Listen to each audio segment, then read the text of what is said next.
strong set of numbers coming in for the first quarter, clearly beating all analyst and street expectations, and a lot of that on the back of its motorcycle business. I'm talking about Eicher Motors, which has had a stellar first quarter. And talking about that and a lot more in terms of what we can expect going through the rest of the fiscal, we have the MD and CEO of Eicher Motors, Mr. Siddharth Lal, joining us from the brand new expanded facility of its manufacturing in Chennai. Sid, it's good to have you with us here on NDTV. Thanks for joining us. Yeah, it's. I wish you could be here as well. It's a, we're out at Order Garden Phase 2. So we've just got this plant up and running, the second phase of a new plant that we set up in 2013.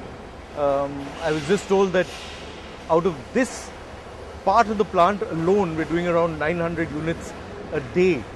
So yeah, it's nice to be out here and hope to see you soon. All right, let me quickly go back to those first quarter numbers that I was talking about at the start there. Said we have seen, of course, the numbers definitely beating all kinds of street expectations, and it's a sort of a mixed picture there, both positive pictures. The motorcycle business, of course, outperforming everybody's expectations, but even the truck side doing well. Clearly something that you had not expected. Yeah, we've had a wonderful quarter. We've had great top line growth. I'm talking about the Royal Enfield business. We've been able to really expand our margins. The first time we've crossed 30% EBITDA margin, so that's a real big one for us as well on the financial front.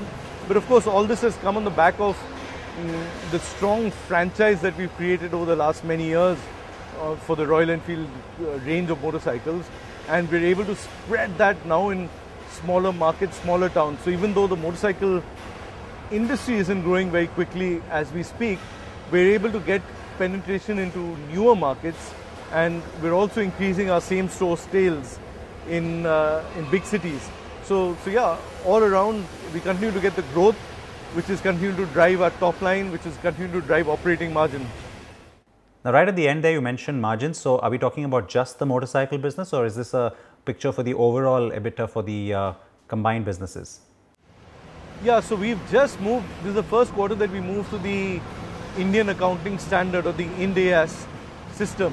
So the numbers that you're seeing in front of you, the 1,550 odd crores of top line and the 470 crores of EBITDA, all of that relates to Royal Enfield business. The effect of truck business on our accounts only comes at the bottommost line after PAT, which is share of joint ventures in profit and loss. So that's where that comes. But in any case, as addition to that, we've given memorandum information about VCV, which is our joint venture with Volvo. We've given the financials of that. We've also crossed 2,000 crores. I believe it was 2,100 plus crores of top line, and we have a 9.1% EBITDA at the VCV level. But that's not part of what I discussed before, which is only to do with Royal Enfield. All right, I'll talk about the truck business in just a bit, Sid, but the big story really is the Royal Enfield contribution to these numbers. I mean, it's obviously heartening for you personally as well to see it all come together.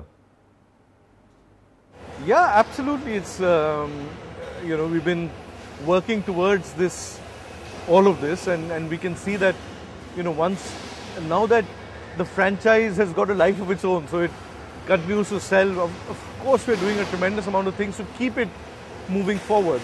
But while the business and the India business is growing at a very rapid pace, and we're able to get into newer and newer markets across the country, over the last 2 years, we're now building the foundation for a new organization, which is really very different from what the current organization is. Of course, it leans off the current organization, but we've been building a tremendous team of people across our commercial organization, across our product development organization. For example, we have 70 people in our new UK tech center. These are all extremely accomplished engineers. We've grown that from scratch. We're going to have a new technical center up and running by the end of this year. We've been expanding all parts of our business and our teams so that we can actually take Royal Enfield to the next level. So the trajectory of growth that we're now on, obviously we're continuing to push that further and further up, but we're now taking we're working on what will be the big next. And that means in terms of markets, it means in terms of products, it means in terms of experiential, let's say, experience at our showrooms and experience of riding. So we're developing a lot of new rides and activities for our customers who like to go out. So a lot of fun things happening for sure at Royal Enfield. Well, that's always good to know. But I guess that also, by the way, your answer partly answers what Anand was asking about what you're doing in the UK. So lots happening there. But the point you mentioned right at the end there about getting into new market areas as well and expanding the brand even here in India. Are there specific geographic pockets that you're looking at where, you know, Royal Enfield may not currently have much of a footing, but where you see a lot of potential? Absolutely. So there are many different cuts from the Indian market perspective. So the last, let's say, decade, our focus was on big cities. So we were going systematically first in the top 7 metros and then further down in order to establish our distribution, establish our presence, our aftermarket and salience in these markets. So that's the job that we were at over the last decade. And then we suddenly found traction in smaller towns. So because when a Bombay grows, then the rest of Maharashtra grows. When Chennai grows, rest of Tamil Nadu wants our motorcycles. So as a result, we've been able to go deeper. So right now, where the big traction is coming from is from small towns. We're adding 2 to 3 dealers every single week in small towns these days in India. So that's a big potential. Then while we've grown, let's say again in the affluent parts of the country, so the northern belt and the western and southern belt, the entire middle belt and eastern belt is relatively untapped market for us. So we're activating those markets a lot, and they're very enthusiastic about Royal Enfield because they've traditionally loved our brand. It's just that the consumers are now coming up to age to appreciate our product and to be able to spend as much to buy a Royal Enfield. So yeah, it's across the board, and in all of that, there's a demographic shift which is happening. We're getting more first-time users buying into our Bullet and Classic 350 franchise. So they're bypassing 100 and 150 cc's, a lot of kids, and they're coming straight to a Bullet or Classic 350. That's wonderful news for us as well. What about that new bike, the Himalayan? It's getting so much attention as well. It's a very different kind of a product. How's the demand for that bike, and is that also seeing a significant contribution in these quarterly sales numbers? Oh yeah, so for this quarter, it's still a blip. I mean, it's still a couple of thousand, maybe 2,000-3,000 sales. I don't have the exact number out of 50,000. So it's not, 50,000 is for the month. So for the quarter is of 150,000. So it's still a small number for, because it's in ramp up phase. In fact, it's only as of pretty much today that the Himalayan is actually available nationally. Till now it was available in a limited number of stores. So we're ramping up production. You can see behind me there's Himalayans. We've been producing them rapidly over the last few days, and the ones here are in fact only today's production. And all of these motorcycles are going to go in the market because we've got a whole fleet of test ride motorcycles. We've got showroom motorcycles. We've got motorcycles for sale. So all of that is starting now. So the ramp up in our production side, at our suppliers end, but more importantly in the front end at our dealers is now beginning, and we're able to deliver the right number of Himalayans to our consumers. It's all very encouraging. People are warming up to this very different new category of motorcycle in a way that we're delighted with. It is very different, and so then let me ask you this, Sid, how many Himalayans do you look to sell every month going forward? We don't have a number, Siddharth. Fortunately for us, the rest of our models will give us whatever numbers we need to fill up the capacities, right? So the Himalayan, we have adequate capacity. Of course, we're ramping up in our supplier end, in our engine end, in our assembly end. But we don't want to push the issue. It's a new model in a new segment, and which doesn't exist in India altogether. So we want to make sure that we sell right, we sell to the right people, that they appreciate what the Himalayan is all about, and organically we want that to grow. So if it, obviously we're already crossed 1,000 a month. If it goes to many thousand a month, we're delighted, and that's what we want. But we don't want to push the issue because we want to make sure that it happens in a way that is natural. We sell it to the person who's going to use the Himalayan in the way that it's envisaged.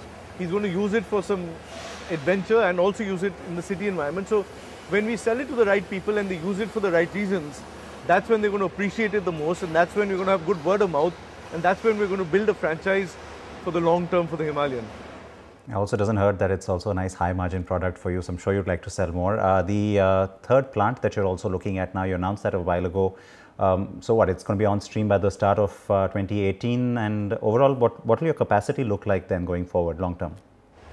No, next year actually, Siddharth, as we speak, in 13 months from now we should see the next plant up and running as well. So that will help us in getting to 900,000 or 9 lakhs by FY 18-19. So FY 19, that's year 18,000 in 2018-19. So it's not very far where we should be able to produce 9 lakh motorcycles now. And yeah, it's a far cry from, let's say, a decade before that where we were sub 50,000. But yeah, that's the fun of what we're doing. You know, when the business is growing on the front end, you know, we're able to certainly, eventually we'll be able to add the capacity to be able to meet it. So capacity is always the last issue really. It's always about creating the brand, creating the interest, creating the service network, the aftermarket, the sales network, and then eventually we'll up the capacity as well, which we're doing, of course. We were just talking about that, in fact, about how significantly the business has grown for you in numbers terms.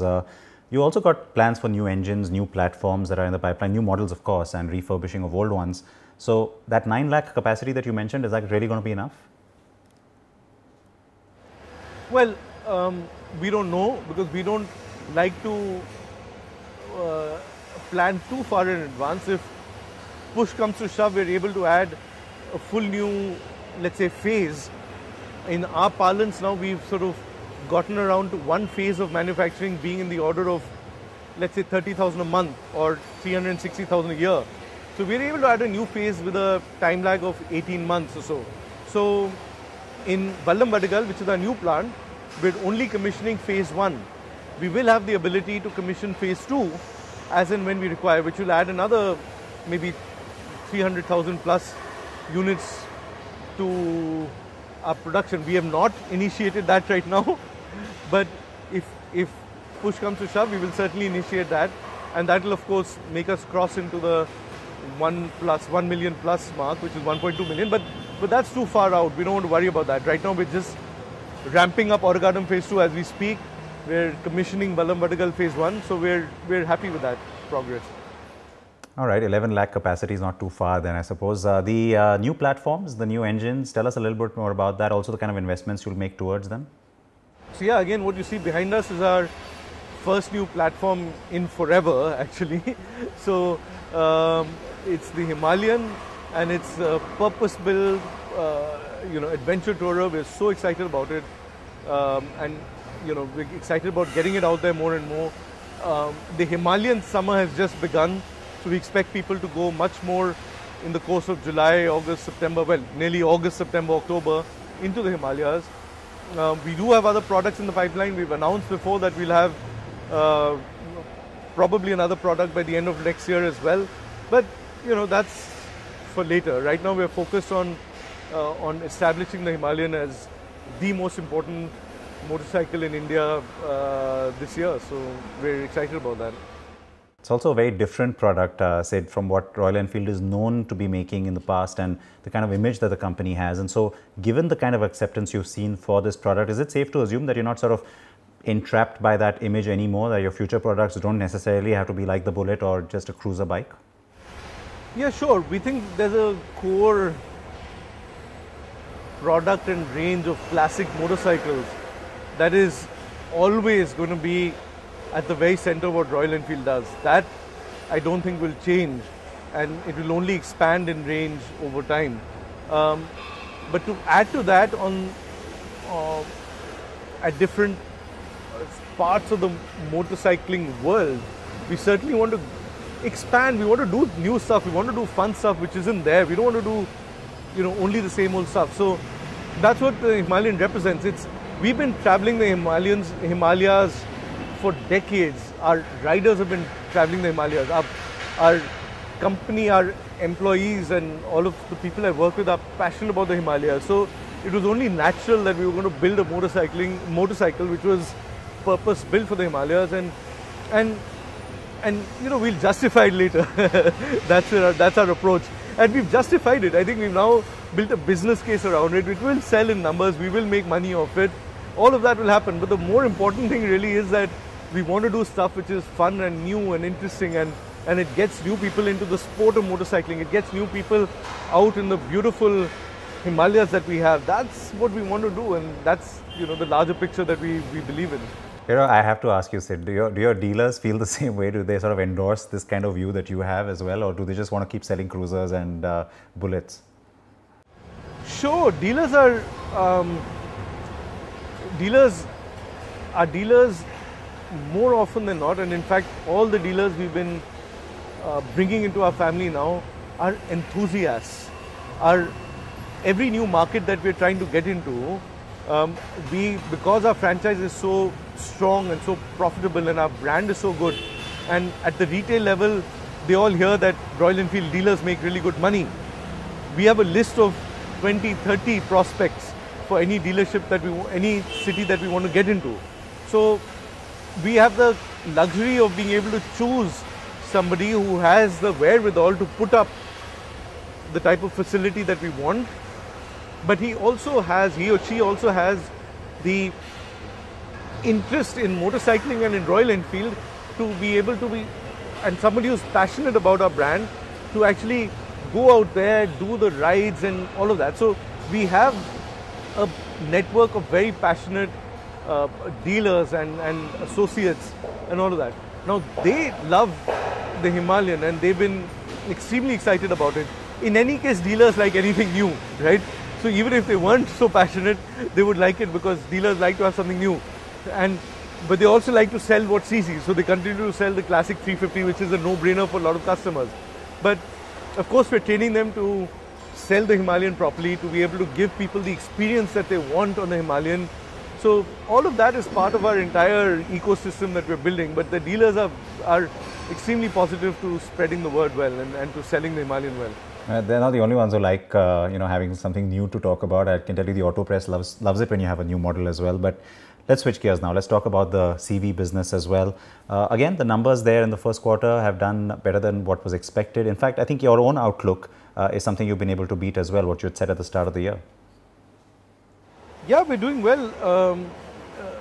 Again, it's the product of all the effort that we've been putting in over the last many years, along with Volvo, to really take a long-term view on the market.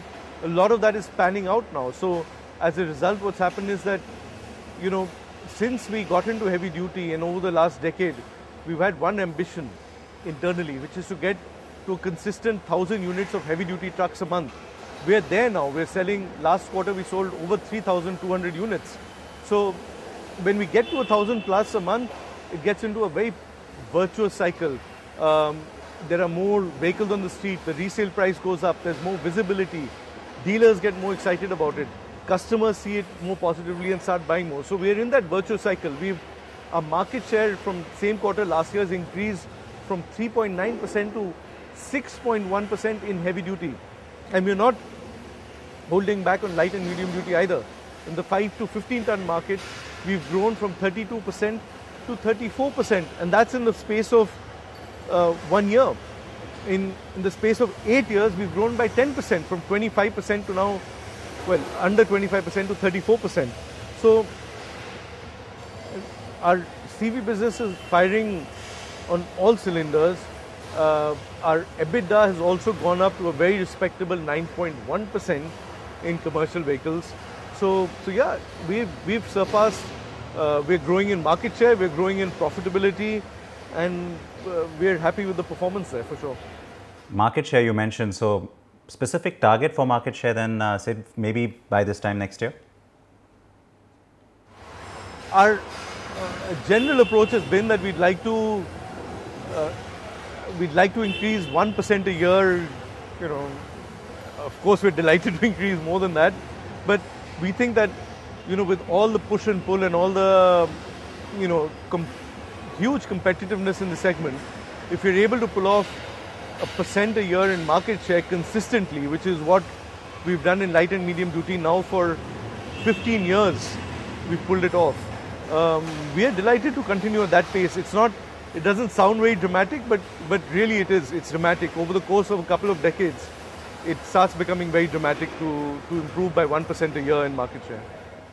Now, I totally hear you and agree with that. It is pretty significant, 1% every year. But you mentioned, of course, light and medium there. But let's look at the overall picture. Medium and even, of course, the heavy truck segment, that remains a worry then. Medium and heavy market is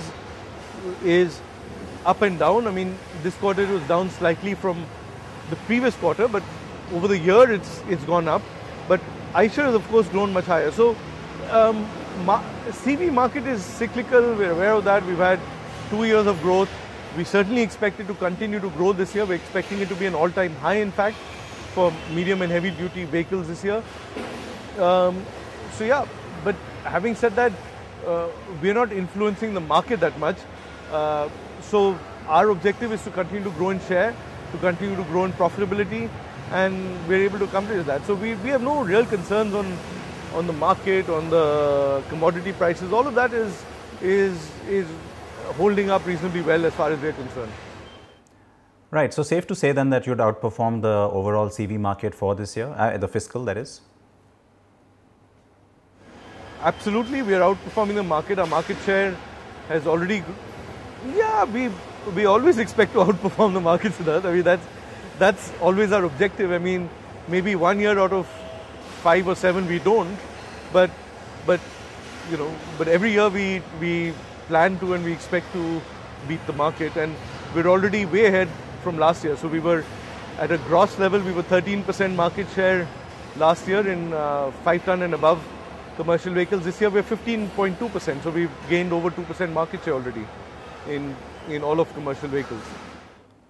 All right, before I let you go, Sid, there was also a lot of talk about how your announcement of the joint venture with Polaris earlier was Multix, that is, was seen as extremely tangential, and there wasn't clarity on where that business is going. Would you say that now you have a little more scale and a clearer picture on that? Yeah, it's a Multix is, again, it's a new category creation, new brand, new company altogether. So a new distribution, which is always sticky. So we've been able to get the relevant customers. There's a lot of interest in the market. We're starting to get better conversions slowly from the large funnel of interested parties that we have. But it takes time. These things are, we would have loved it to be an absolute instant success. However, it's taking time for the market to develop, but we're fine with that because the signals are strong. The customers who are buying our product are extremely happy with the outcome. They're getting benefit in many different ways. So that's what's important for us, and yes, we expect that to continue slowly upwards as well.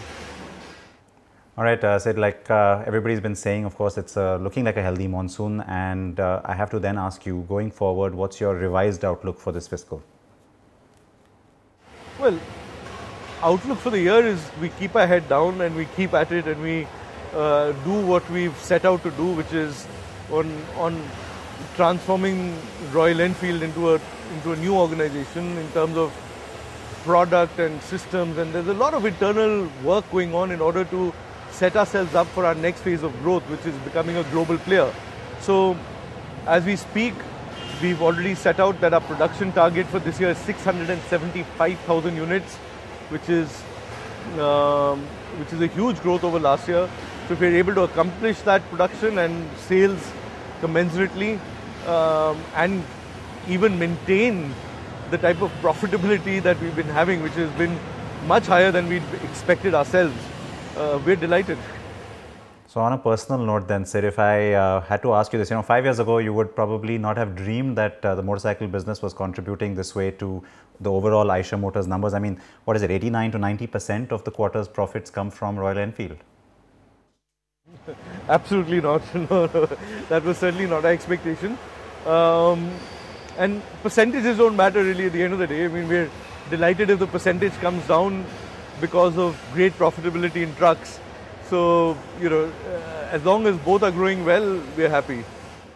All right, Siddharth Lal, thank you for speaking to us. Really appreciate your time, and looks like it's going to be an interesting year in terms of numbers coming from Eicher Motors, perhaps right through this fiscal. Thanks so much, Siddharth. Thank you.